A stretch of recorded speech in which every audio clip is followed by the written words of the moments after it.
சுரா கைட் 11ஆம் வகுப்பு பொதுத் தேர்வுக்கான புதிய பதிப்பு. அதிக மதிப்பெண் பெற சுரா கைட் அனைத்து புத்தக கடைகளிலும் கிடைக்கும். Also available on Amazon, Flipkart and surabooks.com. தினம்தோறும் விளக்கேற்ற நல்ல எண்ணெய் இதயம் நல்லெண்ணெய்.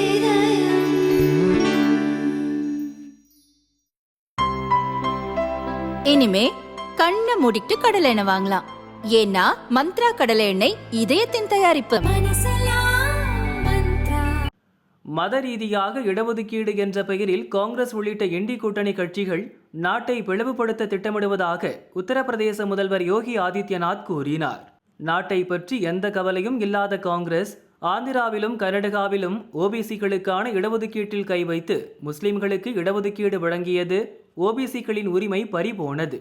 மேற்கு வங்கத்தில் கடந்த 14 ஆண்டுகளில் 118 பிரிவுகளைச் சேர்ந்த முஸ்லிம்களை மம்தா தலைமையிலான திரிணாமுல் காங்கிரஸ் அரசு ஓபிசி என அறிவித்தது. இதன் மூலம் அங்குள்ள ஓபிசிகளின் இடஒதுக்கீட்டில் கை வைக்கப்பட்டது.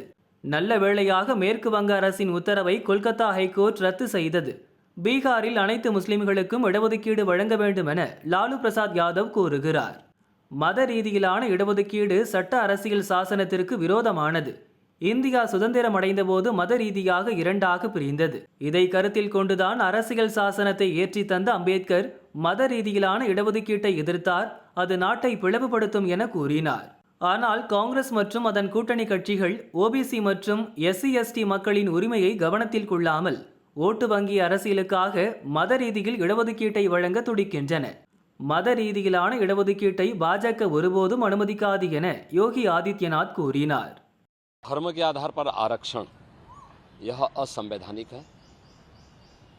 बाबा साहब भीमराव अम्बेडकर जी ने भारत की संविधान सभा में इसका पुरजोर विरोध किया था, लेकिन उस सब के बावजूद कांग्रेस और उसके सहयोगी इंडी गठबंधन से जुड़े हुए दल हैं,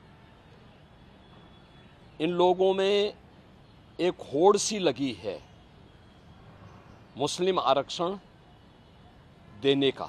कांग्रेस की जब आंध्र प्रदेश में सरकार थी, उन्होंने उस वहाँ के ओबीसी के आरक्षण को मुसलमानों को दिया था।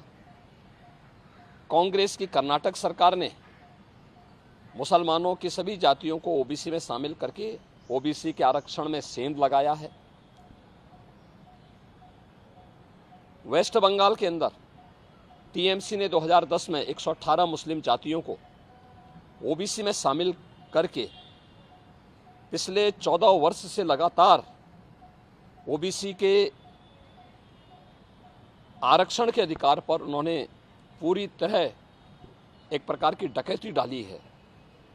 हम धन्यवाद देना चाहेंगे कोलकाता हाईकोर्ट को, जिन्होंने टीएमसी के इस प्रकार के असंवैधानिक कृत्य पर जोरदार तमाचा मारा है और धार्मिक आधार पर आरक्षण असंवैधानिक है बात स्पष्ट कहते हुए उन्होंने सभी मुस्लिम जातियों को इससे बाहर किया है।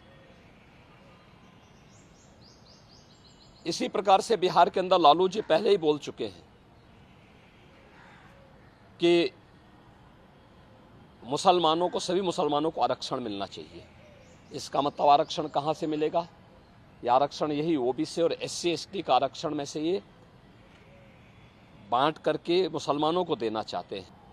बाबा साहब भीमराव अम्बेडकर ने विरोध किया था इसका, मुस्लिम आरक्षण का, क्योंकि देश धर्म के आधार पर विभाजित हुआ था और उन्होंने कहा था कि धर्म के आधार पर कोई भी आरक्षण देश के अंदर नहीं होना चाहिए। अनुसूचित जाति जनजाति को आरक्षण भारत के संविधान के द्वारा दिया गया है। मंडल कमीशन की सिफारिशों के आधार पर ओबीसी को आरक्षण का लाभ दिया गया है।